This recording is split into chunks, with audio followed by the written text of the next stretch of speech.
David, do you think that Trump policies are actually more popular than Republican policies? This is an interesting question because a lot of Trump policies aren't really policies. And this is one of the important things to understand that gets us back to our discussion about the allure, the sometimes deceptive allure of a populist rhetoric, which then implodes in either authoritarianism or incompetence, or in the case of Donald Trump, both.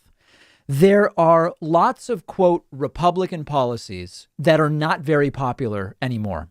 If you look at, just to pick something, if you look at the topic of abortion, the Republican Party continues to be, among its elected officials, very anti-choice. But the U.S. population has moved more and more to the left in terms of believing that abortion should be legal and safe in most cases.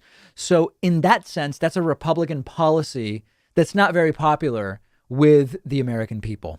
The tricky and sort of pernicious thing about Donald Trump's, quote, policies is that many of them aren't actually policies. They're just vague promises that are meant to play on the resentment and discontent of large swaths of Americans. So I'll give you an example. When Donald Trump ran on, we're getting screwed on trade, you're getting screwed and you're getting screwed, whether you're a Democrat or a Republican, even if he wasn't saying that, everybody's getting screwed and China this and China that. I understand it and I'm going to fix it. That's not a policy, but it accurately sort of rang a bell of discontent and resentment that many people had. And in that sense, it was a popular thing for him to say. We can't really call it a popular policy because it's not actually a policy. And as we saw when Donald Trump actually negotiated that trade deal and said, we fixed everything, we fixed NAFTA. It was really NAFTA Redux with a different name and a lot of the same elements. The policy itself was not actually any better than what we had before.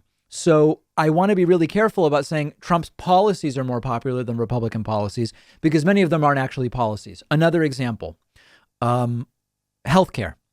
Donald Trump got some favorable ratings while he was running for president on the idea of getting rid of Obamacare and replacing it with something that's going to be great and we're going to keep coverage for pre-existing conditions. There were people who certainly liked that, and they arguably liked it as well or better than the Republican proposals. But there was really nothing there. And once the actual proposal was put forward and it was scored and it was determined that 20, 30 million people would end up without care who currently had it, didn't go anywhere. And to even call it a policy is a bit of a stretch. And then you have things that are sort of more pedestrian. I mean, a lot of the things Trump wanted were not popular. Trump was widely against, no COVID mask mandate or really a request from the presidency.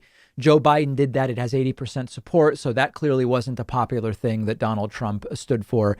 Building the wall was never particularly popular. It was kind of right in there, split among party lines. So you start with party lines and shift a little bit towards less popular. So I think for some of these things that were more actual policy ideas from Trump, they weren't particularly popular. The reason the Trump policy platform, if you can even call it that, lulled a lot of people into supporting it is that it was essentially just populist rhetoric, which a lot of people like, even some people on the left, without actual policy prescriptions, which when Trump did actually put out in detail, were widely unpopular. Right now, this continues to be a problem.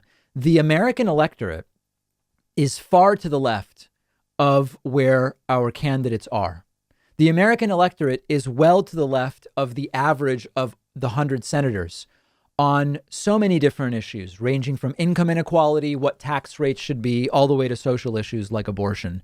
So a lot of Republican and Trump policies aren't popular, but they continue to win in many ways because the wedge issues that are really great fundraising issues continue to be sort of wielded like a cudgel by many Republican elected officials and candidates. And we'll have time to see if and how that shifts between now and the 2022 elections.